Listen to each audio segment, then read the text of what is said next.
हनुमान जी और भीम। भीम को यह अभिमान हो गया था कि संसार में मुझसे अधिक बलवान कोई और नहीं है। 100 हाथियों का बल है, उसमें उसे कोई परास्त नहीं कर सकता।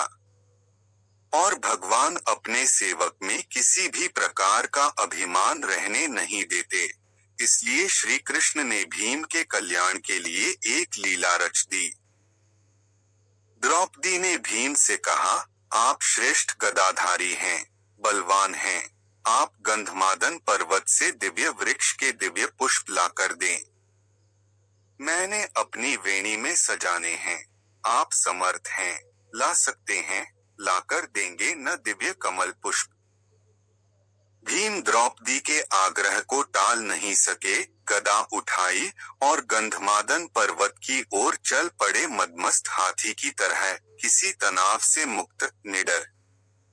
भीम कभी गदा को एक कंधे पर रखते, कभी दूसरे पर रखते, बेफिक्री से गंधमादन पर्वत की ओर जा रहे थे।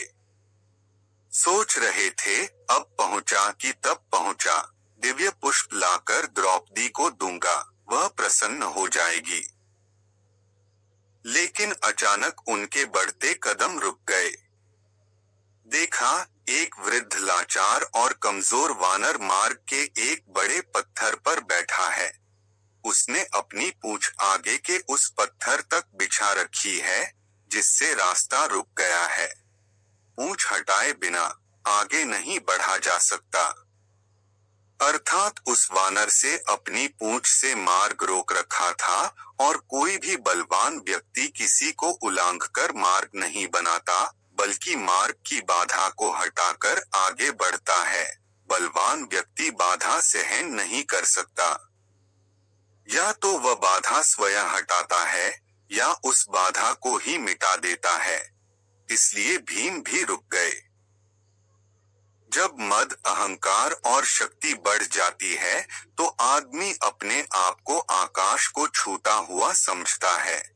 वह किसी को खातिर में नहीं लाता। और अत्यधिक निरंकुश शक्ति ही व्यक्ति के विनाश का कारण बनती है। लेकिन श्री कृष्ण तो भीम का कल्याण करना चाहते थे। भीम का विनाश नहीं, सुधार चाहते थे। भीम ने कहा, ऐ वानर, अपने पूंछ को हटाओ, मैंने आगे बढ़ना है। वानर ने देखा, एक बलिष्ठ व्यक्ति गदा उठाए, राजसी वस्त्र पहने, मुकुट धारण किए बड़े रोब के साथ उसे पूंछ हटाने को कह रहा है। हैरान हुआ, पहचान भी गया। लेकिन चूंकि वह श्री कृष्ण की लीला थी, इसलिए चुप हो गया, भीम के सवाल का जवाब नहीं दिया। भीम ने फिर कहा, वानर, मैंने कहा न कि पूंछ हटाओ, मैंने आगे जाना है, तुम वृद्ध हो, इसलिए कुछ नहीं कह रहा। वानर गंभीर हो गया, मन ही मन हंस दिया, कहा, तुम देख रहे हो, मैं वृद्ध हूँ, कमजोर हूँ, उठ नहीं सकता, मुझ में इतनी ताकत नहीं कि मैं स्वयं ही अपनी पूंछ हटा लूं। तुम ही कष्ट करो, मेरी पूंछ थोड़ी इधर सरका दो और आगे निकल जाओ। भीम के तेवर कसे, गदा कंधे से हटाई, नीचे रखी। इस वानर ने मेरे बल को ललकारा है, आखिर है तो एक पूंछ ही, वह भी वृद्ध वानर की। कहा, यह मामूली सी पूंछ हटाना भी कोई मुश्किल है, यह तुमने क्या कह दिया? मैंने बहुत बलवानों को परास्त किया है, धूल चटाई है, 100 हाथियों का बल है मुझ में। इतना कहकर भीम ने अपने बाएं हाथ से पूंछ को यूं पकड़ा, जैसे एक तिनके को पकड़ रहा है, कि उठाया, हवा में उड़ा दिया। लेकिन भीम से वह पूंछ हिल भी नहीं सकी, हैरान हुआ। फिर उसने दाएं हाथ से पूंछ को हटाना चाहा, लेकिन दाएं हाथ से भी पूंछ तिलमात्र नहीं हिली। भीम ने वानर की तरफ देखा। वानर मुस्करा रहा था। भीम को गुस्सा आ गया। भीम ने दोनों हाथों से भरपूर जोर लगाया। एक पांव को पत्थर पर रखकर आसरा लेकर फिर जोर लगाया। 2-3 बार, लेकिन हर बार भीम हताश हुआ। जिस पूंछ को भीम ने मामूली और कमजोर वानर की पूंछ समझा था, उसने उसके पसीने छुड़वा दिए थे। और भीम थककर निढाल होकर एक तरफ खड़ा हो गया, सोचने लगा, यह कोई मामूली वृद्ध वानर नहीं है। यह दिव्य व्यक्ति है और इसकी असीम शक्ति का मैं सामना नहीं कर पाऊंगा। विनम्र और झुका हुआ व्यक्ति ही कुछ पाता है, अकड़ उसे ले डूबती है, ताकत काफूर हो जाती है, और भीम वाकई वृद्ध वानर के सामने कमजोर लगने लगा। मद और अहंकार काफूर हो गया। और जब मद और अहंकार मिटता है, तभी भगवान की कृपा होती है। भीम ने कहा, मैं आपको पहचान नहीं सका। जिसकी पूंछ को मैं उठा नहीं सका, वह कोई मामूली वानर नहीं हो सकता। मुझे क्षमा करें, कृपया अपना परिचय दें।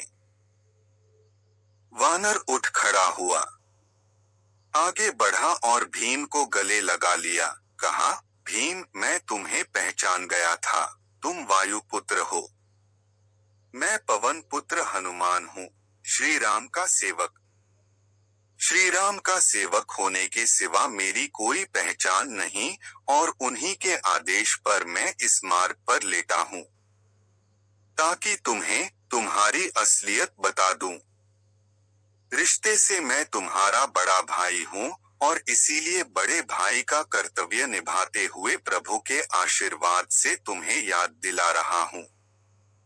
शक्ति का, ताकत का अभिमान न करो, क्योंकि यह ताकत और बल तुम्हारा नहीं, भगवान ने ही इसे दिया है।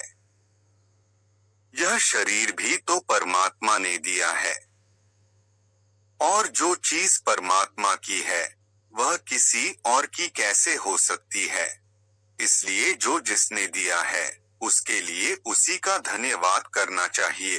परमात्मा की शक्ति के अलावा किसी की क्या शक्ति हो सकती। भीम की आंखें खुलीं।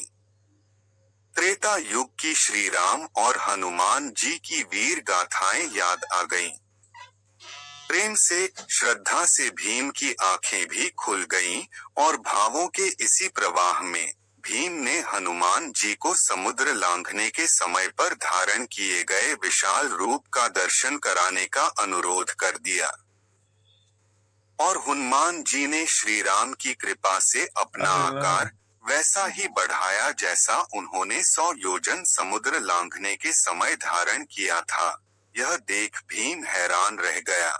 वह कभी हनुमान जी के चरणों में देखता और कभी उनके आकाश छूते मस्तक को, जिसे वह देख ही नहीं पा रहा था।